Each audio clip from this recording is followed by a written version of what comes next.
बहुत बड़ी चुनौती है। बिस्मिल्लाहिर्रहमानिर्रहीम। बहुत जी बहुत शुक्रिया आपका। देखिए, दो चीजें। पहली बात तो ये कि तालिबान, जो अफगान तालिबान है, जो इस वक्त अफगानिस्तान में बरसर इक़्तिदार है, पाकिस्तान के उनके साथ मरासम अभी भी बहुत अच्छे हैं। हमारी कोई दुश्मनी नहीं है उनकी उनसे। जिस तरह आपने कहा कि आज वो हमारे सबसे बड़े दुश्मन बन गए, ऐसी कोई चीज नहीं तो है। फिर ये लड़ाई तो किसके साथ हो रही है सर? मुस्लिम स्टेट्स से, देखिए, दोनों में मिसअंडरस्टैंडिंग्स हैं कुछ। जो अफगान तालिबान जो इस वक्त बरसर इक़्तिदार है अफगानिस्तान में, जिस वक्त उन्होंने टेक ओवर किया काबुल में, उनकी जी पाकिस्तान से कुछ एक्सपेक्टेशंस थी। सिमिलरली पाकिस्तान की कुछ एक्सपेक्टेशंस थी कि अफगान गवर्नमेंट जिस वक्त तब्दील होगी, जो अशरफ गनी रजीम थी जिसको फुली सपोर्ट कर रही थी इंडिया, जिसके होते हुए इंडिया टेरर कैंप्स वहां पे चला रहा था, ट्रेन कर रहा था टेररिस्ट्स को, जो फिर पाकिस्तान में आके हालात खराब करते थे।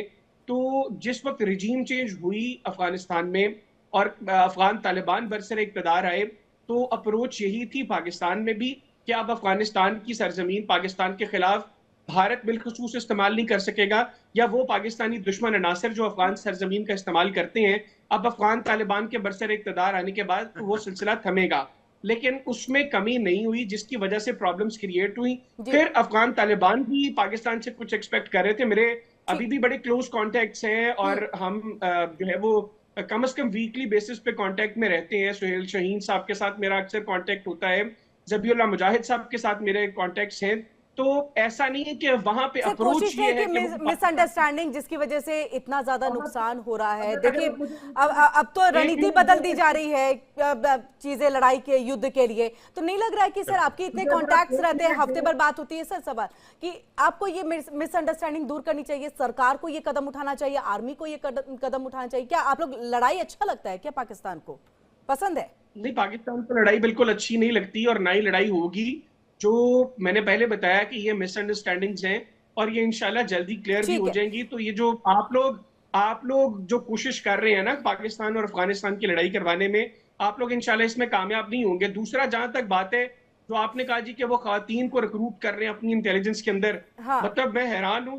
तो प्लान मेरा ख्याल है जनरल साहब ने और आपने मिलकर भेजा होगा अफगान तालिबान को, क्योंकि आप लोगों ने तो सब कुछ बता दिया कि उनका मकसद क्या है, वो किस वजह से रिक्रूट कर हैदर रहे जी, हैं, वैसे और वो मुस्तकिल उम्मीद में क्या आपसे यही करेंगे। थी, और उम्मीद आपसे पाकिस्तान की जो इसी इंटेलिजेंस जवाब की थी एजेंसी है, हमें कि आप यही बात पाकिस्तान की जो कहेंगे कि देखिए इंटेलिजेंस भारत की एजेंसी है, इन्वॉल्वमेंट तो है। हम चाहेंगे मेजर जनरल आप सिवाज अगर जी। मुझे जी ठीक है, मेजर वरना जनरल अगर सिवाज आप जी मुझे इसको मुकम्मल इसको नहीं काउंटर करने करेंगे। देंगी, मेजर अगर जनरल आप मुझे सिवाज जी, मुकम्मल नहीं करने भारत देंगी, तो कहीं ना आप कहीं जनरल साहब इन्वॉल्व से है, सवाल बताइए। करना। अभी आप हैदर आप सुनिए। अगर मुझे नहीं मुकम्मल करने देंगे, आप जनरल साहब से सवाल कर लें, मैं बैठ के यहाँ पे नहीं 45 नहीं, मिनट देखिए सुन लेता हूँ। काउंटर तो चीजें होनी चाहिए ना सर। आपने भारत का नाम लिया है, हम पूछ भी लेना आपने कि देखिए कह इसमें लिया भारत तो की मैं तो भारत की आपको कौन सी भूमिका आप है। फिर आपने ये आपको तो सच्चाई भारत के है। नाम, मैंने तो भारत का नाम लिया। आप सुन तो आप लो लोगों को यार, यहाँ पे तकलीफ सी इसको होगी। मैं अभी तो अभी आपने पूरा बोल दिया, चेहरा आप सुन बेनकाब लो, करने फिर वाला था आप आपको लोगों का। जवाब हाँ देना दीजिएगा अगर ना आप सर, लोग मुझे वक्त है, बोलने का वक्त मौका है ही नहीं सर। देंगे, हैदर जी वक्त है, आपको आप जवाब देने दीजिएगा का ना, मौका बिल्कुल। मिलेगा। आपको तो जो जो यहाँ पे कम से प्रूफ कम जो देना है, सवाल सबूत देना, किया आप है, सब दीजिएगा। कम से लेकिन कम तब जो तक हम सवाल काउंटर किया कर ले लेते उसका हैं ना जवाब मेजर तो मुझे जनरल मुकम्मल शिवाजी से। करने दें। ठीक है सिवाज सर। देखो नहीं, अगर सच्चाई ये है, आप ठहरो, आप जवाब देना, उसके बाद जो रिस्पोंड कर रहा है ना, आप सुन लो अभी। देखो सच्चाई ये है नहीं, अभी कि तो जनरल साहब मेरा पाकिस्तान, जवाब ही मुकम्मल नहीं हुआ। अभी तो मेरा जवाब अभी ही आप मुकम्मल नहीं हुआ। दोबारा मैंने दे आपकी देना। गुफ्तगू अभी आपको खामोशी से सुनी है। मैंने आपकी गुफ्तगू खामोशी से सुनी थी। आपने तो मेरा जवाब भी मुकम्मल नहीं होने दिया। मुझे नहीं पता आप किस सर चीज को रिस्पॉन्ड करेंगे। बहरहाल सर आपका डिनायल प्रोग्राम है, स्थिति आप में प्लीज रहेंगे, हमेशा मुकम्मल डिनाई कर जाएंगे। अफगानिस्तान के साथ जो तालिबान है, आपके साथ लड़ाई चल रही है, उसके बाद भी आप डिनाई स्थिति में है कि देखिए हमारे तो अच्छे मैंने तो रिश्ते कहा ही हैं। नहीं है। यही मिसअंडरस्टैंडिंग तो है, मसला है ना, मिसअंडरस्टैंडिंग आपकी यही इस तो हद मसला तक है, है। यही तो मसला है यही तो कि हम चाह रहे आप हैं। लोग खबर को सिवाज सर देखिए अपने बहुत रंग बहुत से, बखूबी तरीके से जो है आप ऐसा करें, युद्ध। आप ऐसा करें, मेरी सर गुफ्तगू हैदर को सर, दोबारा यहाँ हैदर पे सर खुद ही देखिए, एयर करें जो आपके चैनल पे मैंने बात की है, और आप बता दें उसके अंदर जो आप बात कर रहे हैं और जो मैं बात कर रहा हूँ उसमें कितना फर्क है। मैंने कहा प्रॉब्लम्स हैं, लेकिन मिसअंडरस्टैंडिंग्स हैं। जो आप कह रही हैं कि अफगानिस्तान सर पाकिस्तान का सबसे बड़ा दुश्मन बन गया, ठीक ऐसा है हरगिज ठीक है नहीं है। ठीक है। अच्छा ठीक है, सिवाज अभी सर से हम सुन। सिवाज सर से इसका काउंटर कराते हैं। सिवाज सर, हाँ देखो सच्चाई क्या है कि यही सबसे बड़ी प्रॉब्लम है पाकिस्तान की। वो डिनायल मोड पर रहता है। वो कहता मिसअंडरस्टैंडिंग है, कोई प्रॉब्लम नहीं। 40 जो वहां पर लोगों को मार दिया गया, बच्चे और औरतों को, और वहां से तालिबान ने हमला कर दिया, और यहाँ पर 10 से 12 जो जवान मारे गए पाकिस्तान के, 8 से 10 पोस्टें ले लिए। मिसअंडरस्टैंडिंग है। अगर इसको मिसअंडरस्टैंडिंग कहते हैं तो फिर वार जैसी सिचुएशन किसको कहते हैं? अभी हम देखते हैं कि किस प्रकार से ये हालात हुए।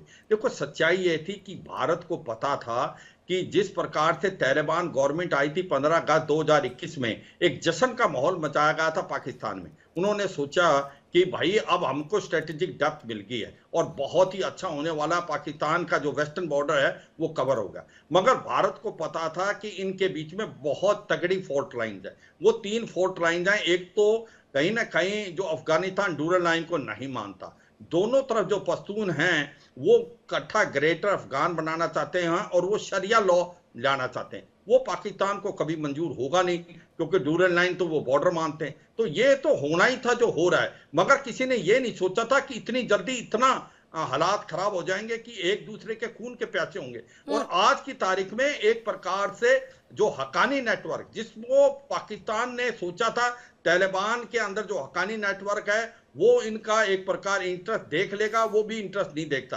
दूसरा साइड पाकिस्तान ने यह सोचा था कि जो तालिबान है अफगानिस्तान का, वो और जो तहरीके तालिबान पाकिस्तान, वो मसेरे भाई हैं, एक सिक्के के 2 पहलू। कहीं ना कहीं ये बातचीत करके हमारे से एक प्रकार से ये शांति करेंगे, कोई ना कोई एक नतीजा हासिल करेंगे, जो कि अफगान तालिबान ने साफ सुथरे शब्दों में बता दिया, हमारा इससे कोई लेना देना नहीं, आप आपस में रिजॉल्व करें। तो हो क्या रहा है, आज तालिबान गवर्नमेंट के साथ तो हालात खराब हैं ही, तहरीके तालिबान पाकिस्तान यहां से बहुत बोल्ड हो रहा है,